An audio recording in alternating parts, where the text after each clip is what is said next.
नमस्कार, मैं हूं सुरेश चौहान के और चलते चलते मैं आपका स्वागत करता हूं। चलते चलते के आज के इस कार्यक्रम में हमारे साथ एक विशेष अतिथि मौजूद है, जिनका वीडियो आपने इंटरनेट पर वायरल होते हुए देखा होगा कि जिसमें पाकिस्तान के राष्ट्रपति परवेज मुशर्रफ को उन्होंने इतनी खरी खरी सुनाई थी कि उसके बाद परवेज मुशर्रफ शायद वो जीवन भर कभी भी उस इंसिडेंट्स को नहीं भूल पाएंगे। हमारे साथ है जमीयत उलेमाए हिंद के महासचिव महमूद मदनी जी, आपका स्वागत है। चलते चलते में आज जिस वीडियो का मैंने जिक्र किया, वो वीडियो भारत में शायद इंटरनेट देखने वाला ऐसा कोई व्यक्ति नहीं होगा जिस व्यक्ति ने देखा नहीं होगा। लेकिन उस वीडियो को इतना पॉपुलर होने का ये कारण ये भी है कि भारत का मुसलमान कभी पाकिस्तान के खिलाफ बोलता नहीं। कोई आप अकेले बोले इसलिए भी वो वीडियो ज़्यादा पॉपुलर हुआ, ये भी एक सच्चाई है। बात यह है कि मेरे दादा मौलाना हुसैन अहमद मदनी वो स्वतंत्रता सेनानी थे। उनके जो गुरु थे मौलाना महमूद हसन देवबंदी, उन्होंने भारत की गवर्नमेंट इन एग्जाइल बनाई थी, भारत से बाहर गवर्नमेंट बनाई थी अफ़गानिस्तान, और उसका जो प्रेसिडेंट बनाया था वो मथुरा के राजा महेंद्र प्रताप जी को बनवाया था। अच्छा जी, ये पता ही नहीं। अब मौलवियों ने बनाई, देवबंद के मौलवियों ने, और अफगानिस्तान में बनाई जहाँ मुसलमानों की मेजोरिटी है। तो ये एक सिलसिला है, एक विरासत है हमारे पास। आज़ादी मिलने के समय एक अलग देश मांग लिया धर्म के नाम पर। तो मजे की बात तो यही तो बता रहा हूँ मैं कि मौलाना हुसैन अहमद मदनी और जमीयत उलमाए हिंद, ये 95 साल पुरानी संस्था है, 1919 में बनाई गई थी।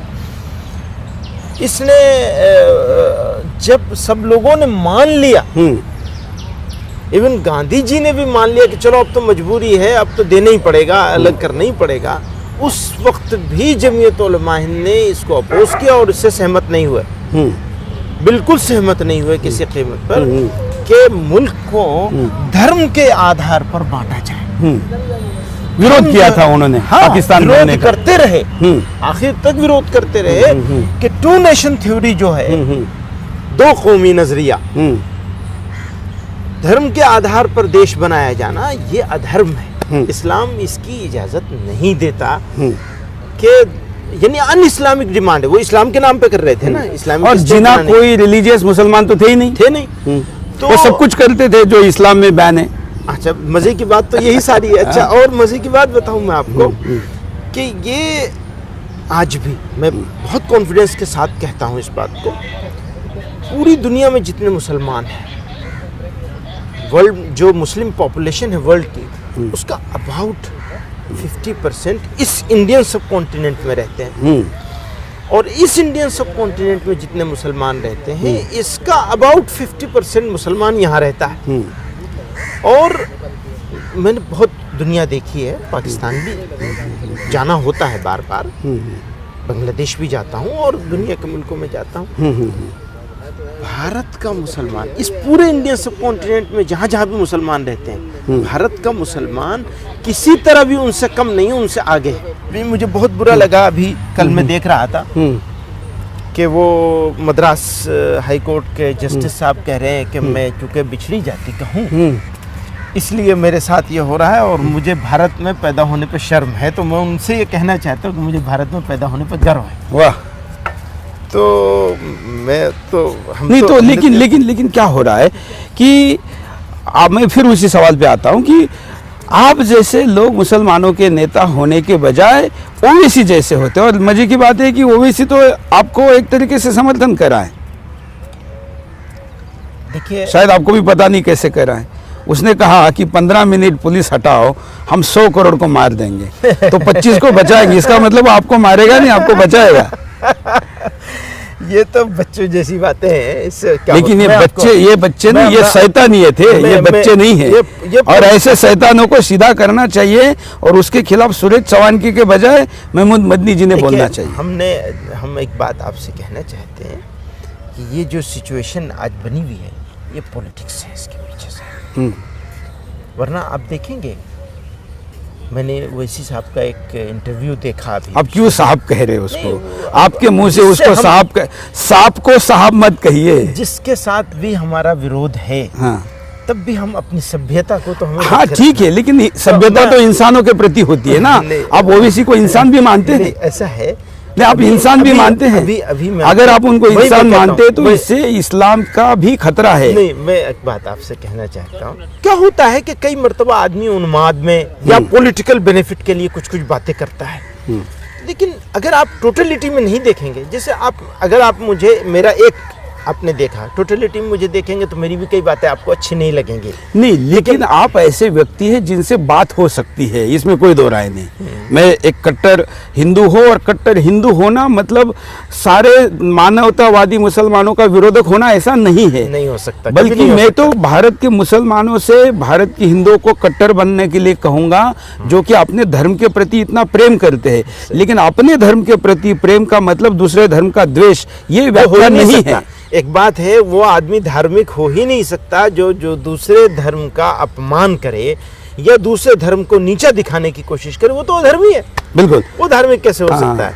बिल्कुल, वो धार्मिक कैसे? खैर, मैं हमारे पूरे इंटरव्यू का ज़्यादा समय उस पर नहीं बर्बाद करना चाहूँगा, लेकिन देश को बर्बाद करने वाले लोगों को आप जैसों ने गंभीरता से लेना चाहिए, इतना आह्वान ज़रूर करूँगा। अब हम जेएनयू पे आते हैं, क्योंकि बहुत बड़े पैमाने पर जेएनयू का विवाद देश में भी और विदेश में जानबूझ के फैलाया जा रहा है, और वहाँ पर पाकिस्तान जिंदाबाद के नारे और देश के टुकड़े होंगे और अल्लाह अकबर वगैरह वगैरह जो नारे दे रहे, अल्लाह अकबर के नारे से तो कोई आपत्ति नहीं, वो धार्मिक नारा हो सकता है, लेकिन देश के टुकड़े हो इसके लिए अल्लाह हमको आशीर्वाद दे, ऐसी मांग करने वाले लोगों को अल्लाह आशीर्वाद नहीं देगा, ये भी मुझे लगता है कि बताना चाहिए, जिसका अधिकार आपके पास है। देखिए, जो सिचुएशन वहाँ बनी है ये बहुत नामुनासिब है और बहुत ही गंभीर समस्या है ये, और इसका इस्लाम से मुसलमानों से कोई लेना देना नहीं है, बिल्कुल भी। बल्कि मैं तो ये कहना चाहूँगा कि अगर कोई मुसलमान इसमें होता है तो उससे लड़ने की जिम्मेदारी पहली हमारी ही है। आज की डेट में हमारे देश को तोड़ने के बारे में अगर कोई सोचेगा तो मैं पूरे कॉन्फिडेंस के साथ ये बात कहना चाहता हूँ, वो कभी कामयाब नहीं होगा, न उसे होने दिया जाएगा। लेकिन प्रयास बहुत हो रहे हैं। सिचुएशन जिस तरह की दिखाने की लोग कोशिश कर रहे हैं, मैं उस तरह की सिचुएशन नहीं मानता। नहीं है, मैं भी चंद लोग इस बात से मैं एग्री हूँ। कल मैंने शो किया बिंदास बोल, उसमें मैंने सवाल पूछा कि देश में अराजकता की स्थिति पर आप लोगों की क्या प्रतिक्रिया है। 56,000 कॉल आए वहाँ कार्यक्रम में, जिसमें लाइव में रिसीव हुए करीब 36 कॉल। एक कॉल ने भी ये नहीं माना, सब ने कहा कि ये फैब्रिकेटेड है और इसका वास्तवता से कोई संबंध नहीं है, कोई संबंध नहीं। लेकिन मतलब जहाँ टीवी है, अखबार है, सोशल मीडिया पहुँचता है, वहाँ पर अराजकता पहुँच रही है और ये स्पॉन्सर्ड है। इसके लिए विदेश से पैसा आ रहा है और खास करके खाड़ी देशों से पैसा आ रहा है। और इसमें ये कहा जा रहा है कि मदरसे में दिया जाने वाला जो एजुकेशन है, क्योंकि आप देवबंद से भी जुड़े हुए हैं, तो मदरसा तो बड़े सवालों के घेरे में है। अब उस पर आप क्या करेंगे? ये जेएनयू का और मदरसे का कोई संबंध नहीं है। लोग तो ऐसा कहते थे कि मदरसे से आतंकवादी निकल रहे हैं, अब तो ये कहना पड़ेगा कि जेएनयू से भी आतंकवादी निकल रहे हैं। पता नहीं कहाँ से निकल रहे हैं। सवाल ये पैदा होता है कि अगर कोई एक आदमी गलत है, उसकी वजह से पूरे इंस्टीट्यूट को कटघरे में खड़ा करना, ये एक नहीं ना, ज्यादा निकल रहे हैं। अगर 20-50 भी निकल रहे हो, मान लीजिए मेरे देश में 4 लोग गंदे हैं, उसकी वजह से मेरा देश तो गंदा नहीं हो जाएगा। मेरे परिवार में कोई एक आदमी गलत सोच का है और उसने कोई गलत काम किया है, गलत काम कर रहा है, तो उसकी वजह पूरा परिवार खराब नहीं हो जाएगा। तब नहीं होगा जब बाकी के लोग उसका विरोध करेंगे ऐसा करने का। यही मैं कह रहा हूँ, जेएनयू के बारे में बात कर रहा हूँ कि जेएनयू जो है उसको अगर ये बड़ी गलती होगी, ब्लंडर होगा, ये मिस्टेक हुई है कि अगर कुछ लोगों ने, उनकी संख्या कुछ भी हो, उस पर मैं डिबेट नहीं करना चाहता, क्योंकि वो अब जो नया जो वीडियो आ रहा है उसमें बिल्कुल दूसरी बात आ रही है। तो अभी जो सिचुएशन है उसमें मैं नहीं समझता कि इसको इतना बड़ा अब इसको इशू बना हमारे लिए। मेरा मानना ये है, हमारे लिए ज़्यादा बेहतर ये होगा कि इस इशू को स्लो डाउन किया जाए। एक बात। दूसरी बात यह है कि देश बड़ा देश है, हमारी सभ्यता, हम बड़ी लार्जेस्ट डेमोक्रेसी है और हमारे पास सिस्टम है। गलत करने वाले को सजा देने का सिस्टम है हमारे पास। हम नपुंसक नहीं है। लेकिन अगर कानून लोग अपने हाथ में लेने लगेंगे और उसके कोई भी एक इंसिडेंट हुआ है, उसके रिएक्शन में जिस तरह का इंसिडेंट होने लग रहा है अलग अलग जगहों पर, मुझे उससे बहुत दुख है। जितना दुख उस बात से है, उससे ज्यादा दुख इस बात लेकिन देखिए, आपको इससे दुख होगा कि उसको कन्हैया को कोर्ट में मारा गया या जो भी चीजें हुई, मतलब जिस तरह से लेकिन एक व्यक्ति को मारना ये उतना गंभीर नहीं है जो देश के खिलाफ बोलना गंभीर है। देखिए, अभी एक बात और भी है। आज की डेट में जो नया सब सिलसिला सामने आ रहा है उसमें तो बिल्कुल दूसरी बातें सामने निकल के आ रही हैं। तो जब तक कंफर्म ना हो जाए, देखिए एक सिविलाइज्ड सोसाइटी के लिए आप मुझसे कहें कि कोई आदमी देशद्रोही है और तुम्हें उसके लिए जान देनी है अपनी, ले लीजिए खुशी से, लेकिन ये कंफर्म होने दीजिए कि ये लगा हुआ इल्जाम है या वो मुजरिम है। मुलजिम और मुजरिम गुरु पे तो हो गया। एक सेकंड, उसको सजा भी दे दी। एक सेकंड, मुलजिम और मुजरिम का फर्क एक सभ्य समाज के लिए मुलजिम और मुजरिम का फर्क समझना जरूरी है। मेरे ऊपर इल्जाम लगा कि मैंने चोरी करी है, तो मैं जब तक सिद्ध ना हो जाए तब तक सजा तो नहीं हो सकती ना ये। लेकिन हम सारे लोग राष्ट्रीयता के नाम पर अगर गुंडागर्दी करने लगेंगे तो ये मुनासिब नहीं होगा। ये तो मेरा यही कहना है ना। मैं आपसे 100% सहमत हूँ। देश में पुलिस, न्यायालय, लॉ एंड ऑर्डर ये मेंटेन होना चाहिए, तो ही तो देश चलेगा। ऐसे कबायली तरीके से नहीं चलेगा। लेकिन जो बात आप कह रहे साबित होने वाली, अफजल गुरु के बारे में तो साबित हो गया आतंकवादी। उसको 2-2 बार उसकी दोबारा सुनवाई हुई, उसकी दया की याचिका खारिज हुई, इतने दिन अंदर रहा। इसी देश की इस व्यवस्था ने उसको अपने आप को निर्दोष साबित करने के सारे मौके दिए। उसके बाद उसको सजा दी गई। हालांकि उसके वीडियो भी है जिसमें उसने स्वीकार किया है कि हाँ, मैंने हमले में था। उसके बावजूद उस आदमी को देश का हीरो बनाना, आपके वो दादाजी को देश का हीरो नहीं बनाया जा रहा है जिन्होंने पाकिस्तान बनने का विरोध किया था, उसको बनाया जा रहा है जो कश्मीर को हिंदुस्तान से तोड़ना चाहता है। हाँ, ये सारी बात सही है, लेकिन उसका रिएक्शन जो हो रहा है ना, उसके रिएक्शन में कुछ लोग ठेकेदार जो बन रहे हैं। मेरा विरोध इस पर नहीं है कि किसी ने क्या गलत किया क्या सही किया। मैं कन्हैया का वकील नहीं हो सकता, मैं तो देश का सिपाही हो सकता हूँ। मेरा विरोध इस पर नहीं है, मेरा विरोध उन ठेकेदारों पर है जो इन्होंने खुद से अपने आप को ठेकेदार बना लिया और कानून अपने हाथ में ले लिया। उसकी वजह से सिचुएशन और खराब हो रही है। तो सिचुएशन को खराब होने से बचाना है, उसके लिए ज़रूरी हो गया है कि हम इस काम को अपने सभ्यता का, अपने समाज का, अपने देश का, अपने कानून का, सब चीज़ों का ख्याल रख करके इसके ऊपर रिएक्ट करें।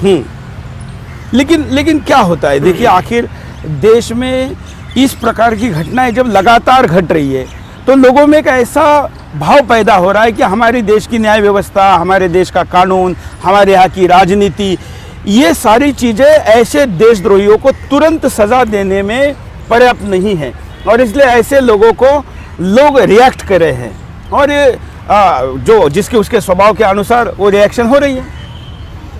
हाँ, ये कह सकते हैं, लेकिन देखिए गलत एक्शन का गलत रिएक्शन ये जायज़ नहीं हो सकता। जैसे हम कहते हैं इस्लाम में लोग कहते हैं साहब इतना जुल्म हो रहा है, इतना अन्याय हो रहा है सीरिया में, यहाँ वहाँ, तो फिर मुसलमान क्या करे, ऐसा बोलते हैं लोग। तो मैं लोगों से कहता हूँ भाई, इस्लाम में जुल्म के जवाब में भी जुल्म की इजाज़त नहीं है। मैंने मान लिया जुल्म हो रहा है, सही में जुल्म हो रहा है, पैलेस्टाइन में हो रहा है, यहाँ हो रहा है, वहाँ हो रहा है, लेकिन क्या जुल्म के जवाब में हम दूसरी जगह जुल्म शुरू कर देंगे?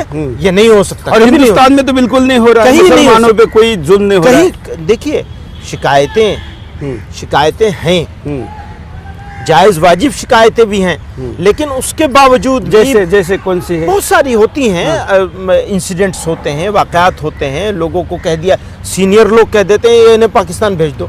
मैं कहता हूँ यहाँ की जो मेजोरिटी है वो अगर एंटी मुसलमान होती और 100 करोड़ तय कर दे कि 25 करोड़ को दबाना है, फिर तो कुछ नहीं लगता है। ये संख्या का नियम भी, लेकिन ये स्वभाव नहीं है हिंदू का। यही मैं कहना चाहता हूँ। मैं क्या कहना चाहता हूँ आपसे कि ये जो अन्याय, अत्याचार, इंडिविजुअल वाक़यात, जैसे एक बड़ा आदमी कह रहा है, तो मैंने कहा उसके जवाब में, मैंने कहा हम भारतीय हैं बाई चांस नहीं है, हम इंडियन बाई चांस नहीं, हम तो बाई चॉइस इंडियन हैं। हमारे पास ऑप्शन था, हम जा सकते थे।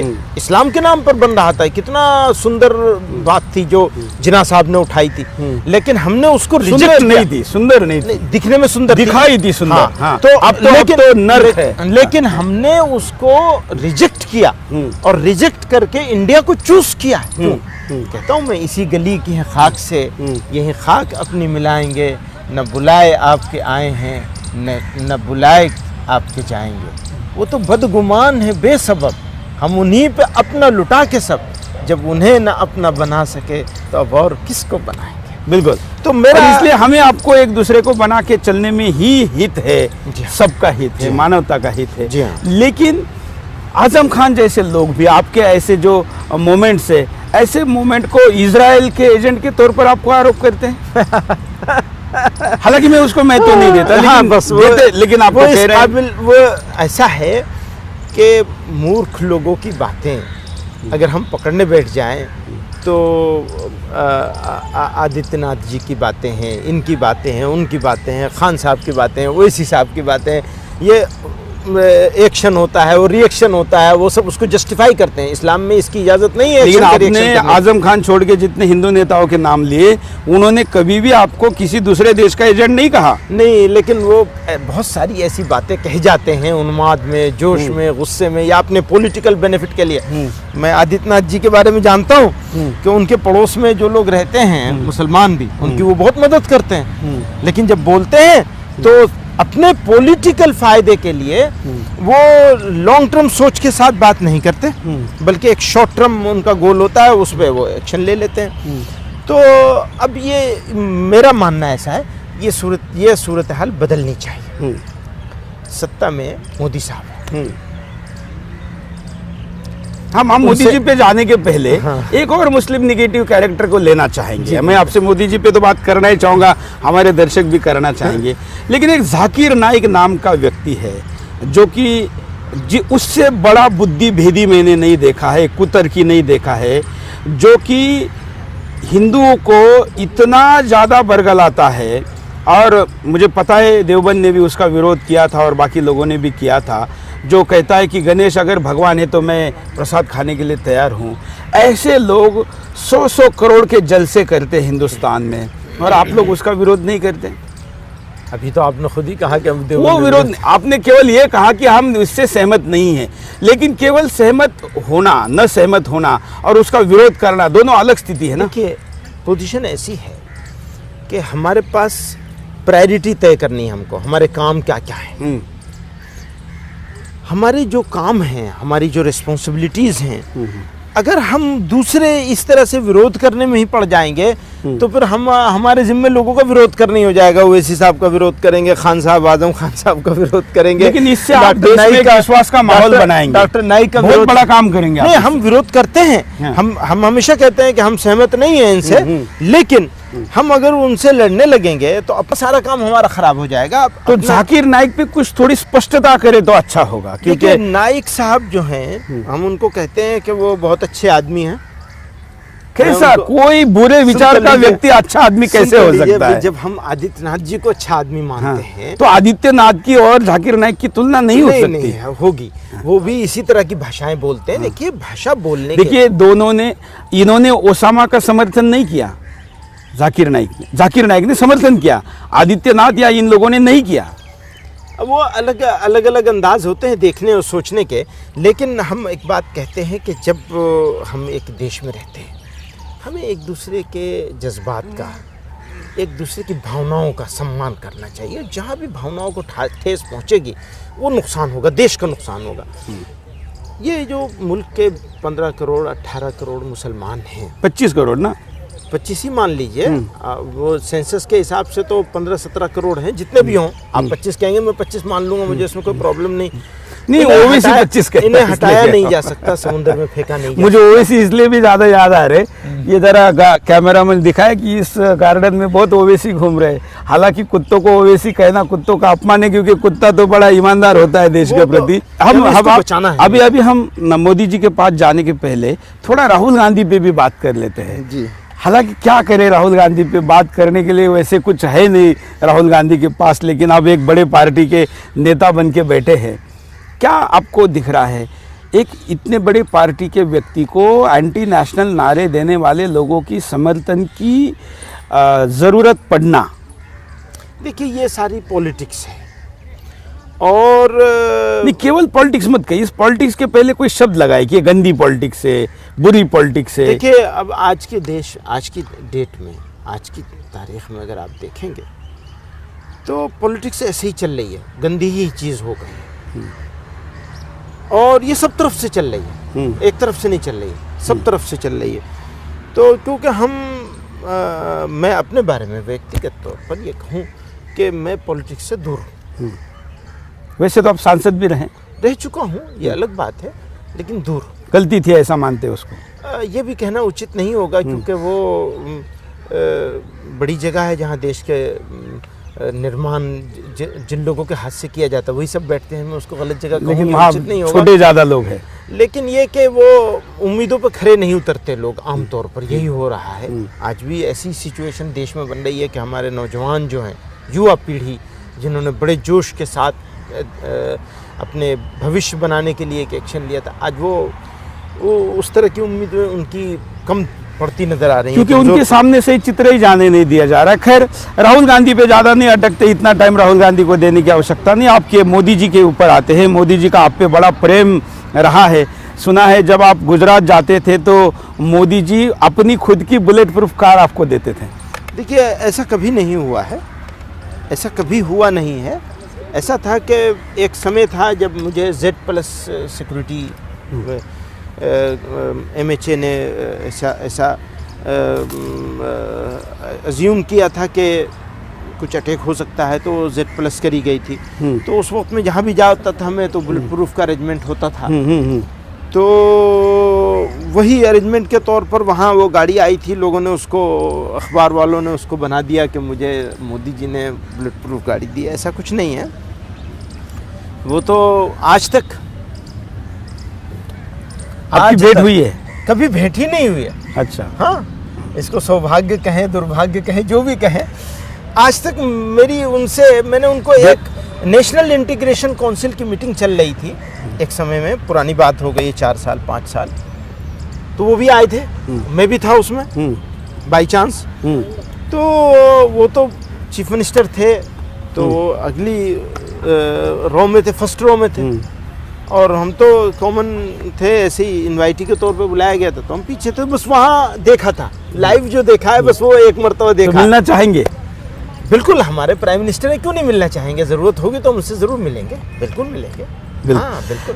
क्या आपको लगता है, जैसे लोगों ने हवा बनाया था बिफोर इलेक्शन की मोदी आएंगे तो मुसलमानों का ये होगा, मैंने उस समय भी कहा था कि कोई आए और कोई जाए, नहीं कोई छोड़ दीजिए, हम मोदी की बात करते हैं। कोई आपका मोदी जी क्या मैं अपने शब्द सुना दूं, आपको जवाब मिल जाएगा। मैंने कहा कोई आए कोई जाए, ये देश बहुत शक्तिशाली है, और मुसलमान भी कोई बताशा नहीं है कि पानी गिरेगा और वो बैठ जाएगा।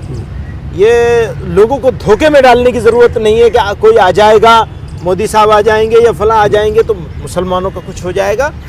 आज मैं कहना चाहता हूं, अभी तक जिस रास्ते पे वो जा रहे हैं उसमें हमें इंडियन होने की हैसियत से तो हमारा हो सकता है कि भाई महंगाई कम नहीं हुई, बेरोजगारी कम नहीं हुई, ये नहीं हुआ, वो नहीं हुआ, मुसलमान होने की हैसियत से मैं ये मानने के लिए तैयार नहीं हूँ कि मुसलमान के लिए कोई भय की चीज़ है या ख़तरा है। ऐसा उन्होंने कुछ भी नहीं किया, न किया है, न करेंगे। हम ये उम्मीद करते हैं तो बिल्कुल नहीं करेंगे। और अगर कोई करना भी चाहेगा, उनकी बात नहीं करता, कोई करना भी चाहेगा तो इस देश के लोग, जिनकी आप बात कर रहे थे थोड़ी देर पहले, इस देश के लोग किसी को ये करने नहीं देंगे किसी तो नहीं तो फिर ऐसे में मेरा देश ऐसे में मुसलमानों को मोदी जी के थोड़ा करीब जाने में क्या हर्ज है? वो उसमें प्रॉब्लम दोनों तरफ से है, एक तरफ से नहीं है। उनको भी लेने में प्रॉब्लम है। मुझे नहीं लगता कि मोदी जी को कोई प्रॉब्लम है। देखिए अब ये गल्फ कंट्री के वो आए थे, उनको लेने वो एयरपोर्ट पे गए, कंट्रीज का वो मस्जिद में वहां पर घूमने गए। हाँ, वो भारत की कोई मस्जिद क्यों नहीं बुलाती? ये शाही इमाम अपने बेटे के कार्यक्रम में पाकिस्तान के प्रधानमंत्री को बुलाता है। मिल करके आए हैं मोदी वो साहब। तो इमाम तो उसके लिए बड़े फेमस है, सत्ता जिसकी भी बने उसके पास जाके बैठ जाते हैं, वो तो और बात है। लेकिन ऐसा क्यों? नहीं, ऐसा नहीं है। मुसलमानों को मोदी साहब से कोई परहेज नहीं है, बिल्कुल नहीं है कोई परहेज। मैं नहीं समझता। आप जहाँ कहेंगे मैं बुलाने के लिए तैयार हूँ, आप वो आने के लिए तैयार हो जाए, मैं बुलाने के लिए तैयार हूँ। मैं भी तैयार हूँ, मैं बुलाने के लिए तैयार हूँ। मैं भी अपना एक सम्मेलन करने जा रहा हूँ, बुलाऊंगा उनको, मुझे कोई परेशानी हम नहीं भी है। आपकी बात पहुंचाएंगे। जी। और कार्यक्रम के आखिर में मैं आपसे चाहूंगा कि आप इस देश के लोगों को, मैं केवल मुसलमान नहीं कहूँगा, लेकिन फिर भी जब बातचीत हो रही है और आप मुस्लिम नेता है, तो मुस्लिम युवाओं को जिनके मोबाइल में इन देशद्रोहियों के वीडियो बहुत ज़्यादा चलते हैं, उनको आप कुछ अच्छा संदेश दें। आप जैसे ओवैसी साहब की बात कर रहे थे, मैं कहूँगा मुसलमानों ने उनको अपना नेता नहीं बनाया। नहीं बनाया। अगर बनाया होता हाँ, तो हाँ। बिहार में उनको वोट मिलते, वो कहीं नहीं मिले, कहीं नहीं। तो फिर अभी और बल्कि हमने तो उनका वीडियो हमने तो प्रूफ दिखाए कि उन्होंने मस्जिदों की जगह, मुसलमानों की कब्रिस्तानों की जगह बेचकर बिल्डरों को दे दी है। तो मैं ये कहना चाहता हूँ आपसे कि आप उनको, मुसलमानों के वो रहबर, रहनुमा और लीडर नहीं है। बिल्कुल नहीं है, मैं भी मानता हूँ ना, मैं भी मानता हूँ। तो फिर उनको जगह क्यों इतनी स्पेस दे रहे हैं आप? उन्हें उनको करने दीजिए उनका काम। वो तो जो अपना काम करे वो अपना। नहीं, लेकिन इस देश के युवा उसके देशद्रोही भाषणों को अपने मोबाइल में रखते हैं। कुछ लोग होंगे, हाँ, देखिए, तो इमोशनल होते हैं उनके लिए आपका क्या संदेश है? हम यही कहना चाहते हैं कि ये हमारा इस्लाम, लोगों को मिडिल पाथ का नाम है इस्लाम। इस्लाम लोगों को सताने, जुल्म, अन्याय करने और गलत बात के जवाब में गलत बात कहने की इजाज़त नहीं देता है। तो मैं ये कहना चाहता हूँ, आपके माध्यम से लोगों तक ये बात बहुत साफ साफ पहुँचाना चाहता हूँ, इसमें इफ एंड बट के बगैर, कि हमारे मुसलमानों को ध्यान देना चाहिए, युवाओं को, ख़ास तौर से नौजवान बच्चे बच्चियों को, कि अपनी पढ़ाई पर, अपने अंदर काबिलियत पैदा करने पर। देश को काबिल लोगों की ज़रूरत है, भूखा है देश काबिल लोगों का। अगर मुसलमान अपने अंदर काबिलियत पैदा करेंगे तो फिर लोग उनका पैर धो करके पिएंगे।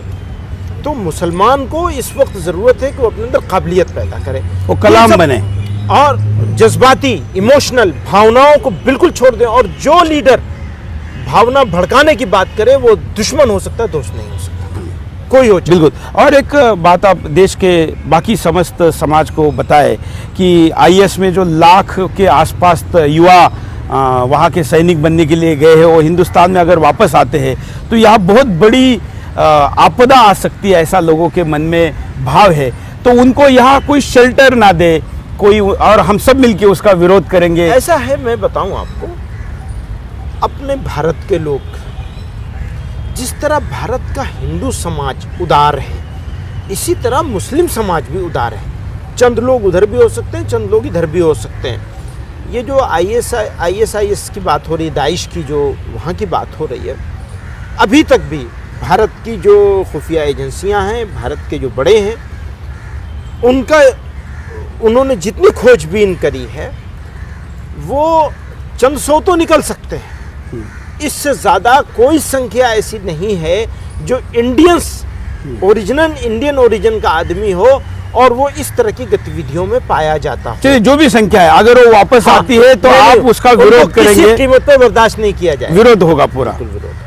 बिल्कुल। चलिए, बड़ा अच्छा लगा आज आपसे अच्छी चर्चा हुई और हम आशा करते हैं कि आप जैसी पर्सनैलिटी को और आप जैसी सोच को हिंदुस्तानी मुसलमान स्वीकारे और उसको अपना नेता बनाए। और आपके तो छोटे से कार्यकर्ता हैं, वो नहीं, आप बनने नेता का बने ये हम जरूर चाहेंगे, क्योंकि इस देश की मुस्लिम आबादी एक सत्य है और उस सत्य का लीडर अगर सत्य के साथ चलने वाला होगा तो हिंदुस्तान का उसमें निश्चित तौर पर भला है। आपको आपके आगामी कार्य के लिए और स्वास्थ्य के लिए शुभकामनाएं।